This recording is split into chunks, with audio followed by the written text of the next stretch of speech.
But now we're into Azorius. Currently, white-blue is very good in the current metagame. There's a lot of different ways you can go, but white-blue has always been control-oriented.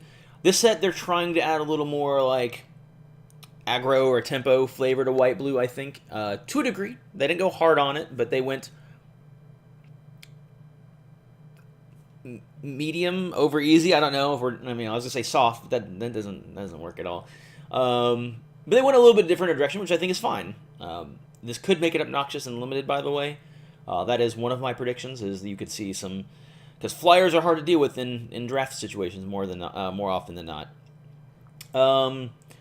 So let's go over their Planeswalker, Dovin, the Grand Arbiter, 3 mana, 3 Planeswalker, which is very cheap for a Planeswalker. Until the turn, when a creature you control deals combat damage to a player, put a loyalty counter on him. So you put a loyalty counter on him, and then whenever so if you have a whole bunch of 1/1s, and he's getting a lot of counters. So like in theory, you could turn like 5 or so, he could be like on turn 6 you could ult. And I'm sure there's a situation where turn 5 you could even ult. I mean, there's a lot of cool things you could do with him. -1, create a Thopter token, you gain 1 life. And then -7, look at the top 10 cards of your library, put 3 of them into your hand, and the rest on the bottom of your library in a random order. So he's going to generate a lot of value, but like his ult isn't the traditional game-winning ult. But his ult's in the right deck relatively easy. Obviously, you gotta deal with board wipes or whatever, but like in the tempo, aggro-y sort of white-blue thing that you could do, he could have a lot of use, and he also does provide a creature on his own, so does protect himself a little bit there as well, so barring them having, there's a lot of Planeswalker hate at this point, but also, do you want to use Vraska's Contempt on a 3-mana Planeswalker? Depends on your situation. The Mortify is going to be a little bit better for something like that, probably. I'll be interested to see how he plays out. I think he's got a lot of uses. He's not a Planeswalker that's going to wow you, but he's also, like, in the right deck, you're going to go, he just got 3 of his top 10 cards. And you still may concede after that. Emergency powers, shuffle his hand in the graveyard and library, then draw 7 cards, exile it, and then if you addendum it, main phase, we put a permanent card with a converted mana cost 7 or less from your hand in the battlefield. This is going to be one of those cards that I'll come back and go, yeah, I was wrong on. So you're never going to play. Get ready to clip this because this is what you're never going to play 4 of these in a deck. It's 2. 7 mana is a lot. It's an instant. The addendum is kind of. I don't like addendum, but I appreciate what they're trying to do. Addendum kind of goes against what white-blue tries to do generally. Is do stuff at the end of your turn. So they're trying to mix it up a little bit, which I can appreciate. I don't know how Emergency Power is going to work. 7 mana for an instant that you can cast at sorcery speed, essentially, to get something for free. I think this could be a pseudo win condition in some decks, but there's already a lot of like big, expensive win conditions. You're going to see some fun decks around it. You may see the Amulet deck that TK likes to play. You may see a lot of different things. There's a lot of. I think it's a fun card at Mythic. I don't think it's gonna feel real good when you get it from Mythic, but you gotta have those. 2/2 for 2. I can't cast non-creature spells. The converted mana cost greater than the number of lands it controls, and whenever opponent casts a spell, no player. Whenever a opponent casts a spell, if no mana was spent to cast it. So this is gonna counter Convoke. Yeah, this is the Convoke counter. Probably never going to main deck this. Going to sideboard it, and then Convoke decks will have a difficulty dealing with him because they can't, he's just going to be hard to deal with in their situation because they're going to make him hard cast Convoke stuff. So I don't think he'll see a ton of play, but there is some counterplay involved there. Guild Mage, whatever. Actually kind of playable. 2/2 for 2 that you can actually, his abilities are both cheap. Playable-ish, especially in Draft. In Draft, he's really good. Not really good. In Draft, he's playable. In Standard, he'll just get overshadowed, but he's fine. 4/3 Vigilance for 4. I like that they're doing the casting cost there with everything. I actually like this card. I think this card is good. It's I actually think it's a first pick in Draft, or a potential first pick in Draft. In Constructed Sphinxes, not that you're going Sphinx Tribal, but it's good, and it's going to cost them more to target him. And if you throw on like a, other, like a spell pierce, something like that, then they're, really out of luck. Absorb, fantastic. It's a reprint. Absorb is a reprint. This is going to go in every deck that plays white and blue that is trying to counter things, and probably even some that don't. You just play Absorb. It really, really hurts like red deck wins, and probably is not going to feel good against Rakdos to have it played against you as a Rakdos player, but like it's really good. You're going to play it. Deputy of Detention, I think, is really good. Exile target non-land permanent.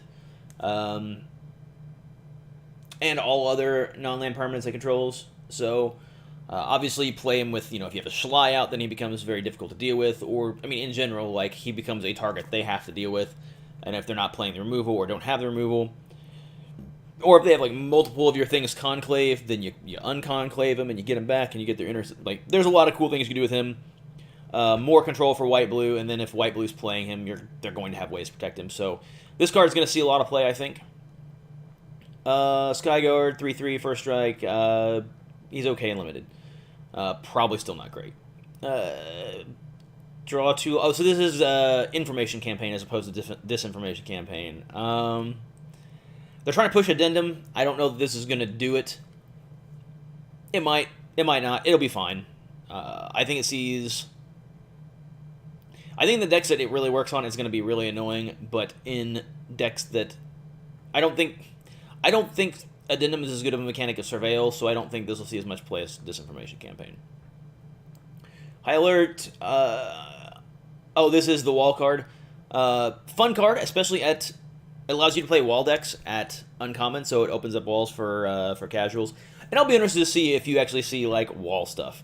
Arcades, this is your alternative to having to get a mythic for Arcades. So I do like this, and walls are fun. So you may see a wall deck in my future, who knows. 2/5, Vigilance can't be blocked. Really good in draft, actually. 5 toughness is kind of tough to deal with, and unblockable in draft. Very good. Other than that, you won't see him. Just too expensive for the presence he has on the board. 3 mana, this card's nuts. 3 mana, Flash Pacifism with the activated ability. So you're going to see a lot of this card. This card is going, and it's also a common. You're going to see this is first pick in draft. This is removal. This is actually playable and constructed. It helps generate ascend for you. It deals with annoying creatures, whether they're big or deals with horrible abilities you just can't normally deal with. This is a fantastic card. You're going to see a lot of this coming up. So main boarding enchantment hate is going to be even more relevant. Night of Autumn, by the way, guys. Night of Autumn. Preaching Night of Autumn. Always Night of Autumn. Night of Autumn is fantastic. You should play it. Draw 2 cards. Gain 2 life. Not bad. I think you're going to use it as an instant anyway, but like the thing is like, it's going to be played in limited, but like, if Chemist's Insight didn't exist, then you could play this. But like, you're never going to play, when I say not bad, like in theory not bad, in the meta, just not good. I just don't see a situation you play it outside of limited. 3/2 flying, limited, draw 3 cards. I don't know on this. 5 mana to draw 3 cards at instant speed is good. Probably very rarely going to play for the addendum. Maybe. But, like, that's a hard maybe. That's one I could be wrong on. You could see it played everywhere, or you could see it played nowhere. Target creature -4, -0. Draw a card. I think this is actually playable. I don't know that you'll see it in... I'm sure there'll be, like, Turbo Fog-esque decks that do this in a different way. But the cantrip on it's nice. If you can reduce the spell cost through Electromancer or whatever, you can do that. Return target creature to its owner's hand. Probably not going to see too much of that outside of draft. 1/4 flying, gains vigilance, still end of turn. Okay. Creature control get indestructible. If you cast a spell during your main phase, 1/1 counter. That's actually pretty decent. 3 mana, indestructible, and then you can actually counter if you play during main phase. So you do have 2 main phases, keep that in mind. So you can... Not that you're going to play it in second main phase, really, but if you just... Whenever you're attacking with unblockable creatures, like, what are they going to do about it anyway? So the addendum will get played on this. Not bad. Good combat tricks, too. Probably see one or two of these in some Boros decks. Or White Weenie. As opposed to the, whatever it is, +1/+1 with the +2/+2 for Ascend. See, Enchant Creature gives 1/+2 in Vigilance. Meh. Whatever. Restless Zeal, 2/2 until end of turn. If you cast a spell during your main phase, or creature gets fly until end of turn. Whatever. Maybe good, maybe not. Like, these are just, like, generic, like, whatever. 3 damage target tapped creature. If you cast a spell during your main phase, deals 5. Like, whatever. Fine. You'll see them in some decks, you won't see them in others. Nothing great. Put target attacking or blocking creature on top of his library for 2 is... This card's good. If you've ever had, and there's not a lot of mechanics currently in Standard, but if you ever get, like, decks that literally just throw stuff on the top of your library, it's really annoying. It's because regardless how good it is or not, it's really annoying to have to draw the card that was just on your battlefield. And if they do it like 2 or 3 turns in a row, you're just like, kill me. So it is good. I mean, it does generate card advantage in a weird way. I think Warrant is very, very good. And then, basically, it's so bad because, like, Sarah Angel used to be, like, a card, like, whenever I first started playing in the mid-90s, Sarah Angel was, like, one of the cards that was first told to me. It was like, this card's good. You know, you could play this in almost any white deck, you know, when I'm playing just garbage-ass white decks. But, like, you put Sarah Angel in almost any 4/4 flying for 5 that has Vigilance. It's just a so good card, and it was. You now get Sarah Angel on a sorcery. So, given there's blue mana instead of white mana there, so Warden, basically, if you don't want to mess with this, you get a mid-game Sarah Angel for fun. Like, cool. So, good card. Be happy about it, and I think Mono Blue Tempo is going to play this, and it's going to annoy the shit out of people. It's early for me, so we coffeeing it up as we coffeed up anytime. Tap target creature, draw a card. For uncommon, fine. 2/1/1 colorless, Thopter artifact creatures with flying, and then you gain... That's actually good. I think this is going to be... I think these are both good for... because this actually allows Azorius Tempo, maybe, to stand up against some other aggro decks, because gaining life and going wide with the...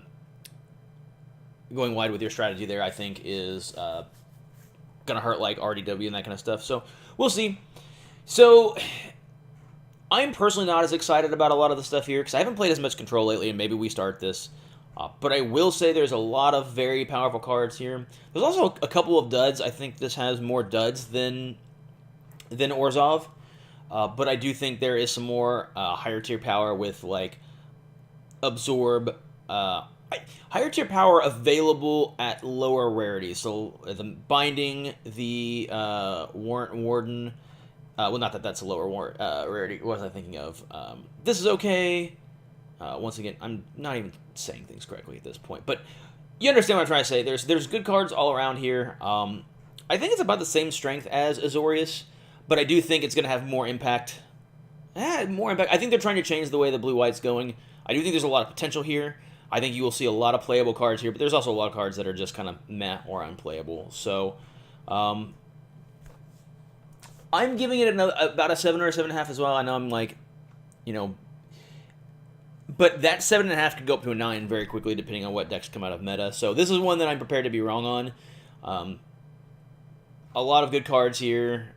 Actually, I think I was when I said that there's better cards at lower rarities, I think I was still thinking of Azorius, because this is the good card at lower rarity. So. I'm dumb. But yeah, I would say 7.5 power rating here as well. But I do think a lot of cards here are going to fit into a lot of very good decks, and it's actually going to have a lot of impact on draft. White-blue flyers is going to be a total thing in draft now, so be ready for that. And white-blue flyers is usually good, but they actually have good white-blue flyers now. Like, this card just will win you games. In-wall cards are... the wall deck card is fun. So... 7 to 7.5.